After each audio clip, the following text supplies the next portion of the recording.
मार्लेश्वर धामजीचा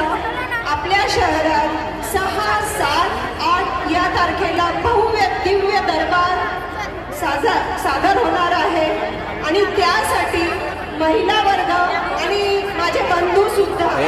6 तारखेला 12:30 वाजता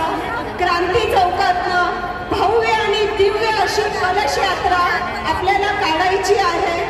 आणि त्याचबरोबर 7, 8 या दोघं दिवशी पण